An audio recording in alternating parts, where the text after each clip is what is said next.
going to blame the referees, but there was a pivotal call at the end that they looked at. There were several calls in this game that this officiating crew could be questioned about. Okay. The technical against Steve Kerr, who was barking at the crew chief, James Williams. James Williams did not whistle the technical. He was walking away.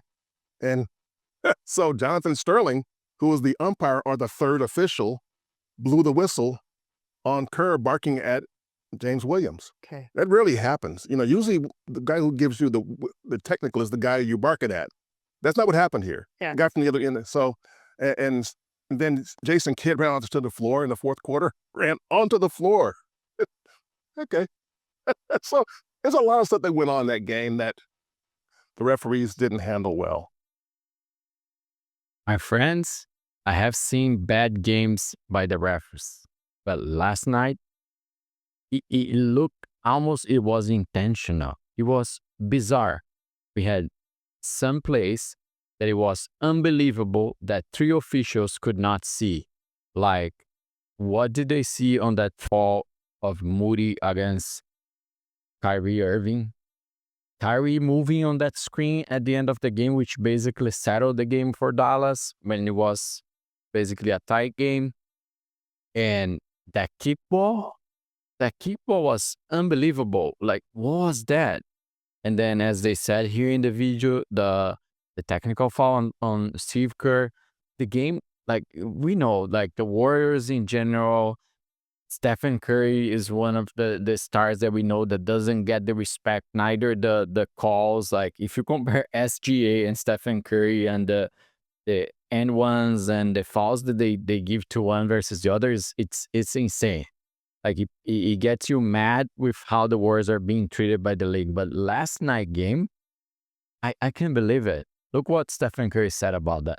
I saw the replay, obviously Kyrie gets right, but it's kind of a bang where how slow do you want to slow it down, whether he was set or not. I thought his foot was up and he kind of made a readjustment. That's what I saw. Every 50-50 call didn't go our way tonight. It's exactly like that, right? There's always these calls where you can go both ways, or each person see in a different way, and they usually balance because one goes to one side or the other. Yesterday was everything against the Warriors, and it is not the first time this season, right? We saw that game against the Lakers where they had that 16-second violation, bizarre as well, obvious. Everyone saw that, and just the refs didn't. We know, as I said, how many fouls Stephen Curry doesn't get called in his favor. So I don't understand what is going on. And beyond that is go about the timing of the game, which we'll see in a second. Stephen Curry talking about the Warriors have a game tonight against the Rockets, back-to-back, very tough games. Dallas and Rockets, two teams that are playing they're in the playoff spot right now. The Rockets are a young team. We have a lot of veterans as well. We don't know yet if Butler, Curry, Draymond Green, who is going to play, because it's a less than 24 hours game between them. So it's also the decisions that the NBA is doing. And we know a lot of that is in favor of the audience, of people watching it. It's just not in favor of the Warriors at all right now. And it's just complicating more. Let's not hide the fact that the Warriors put themselves to that game. Like, Kyrie had a monster game, but Curry didn't play well, had a poor shooting. Buddy Hield had an unbelievable bad game. Like, he was bouncing back, apparently, had like 4 or 5 games hitting more than 15 points.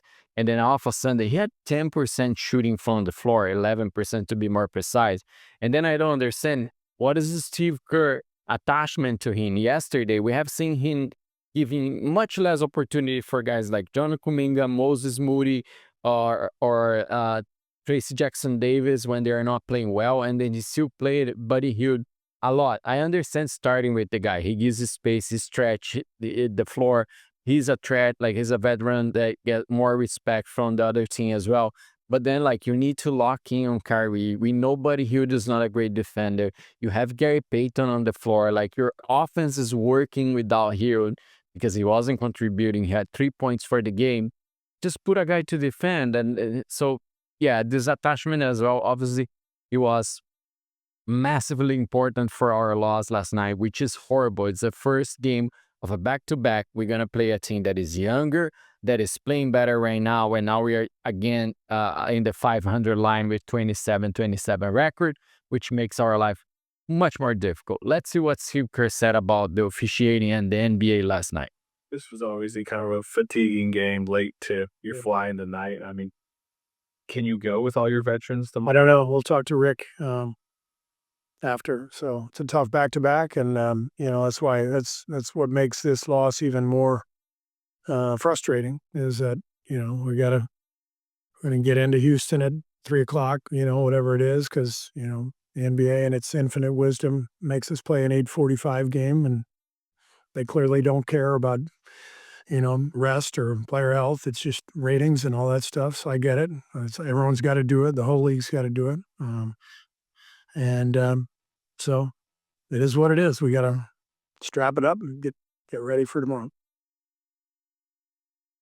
Warriors play tonight against the Rockets in Houston. It's not going to be easy. And then finally, we have the All-Star break, right? Want to see if that influence and impacts on Jim Butler getting more fit with the team. Last night wasn't good, despite finishing with 21 points.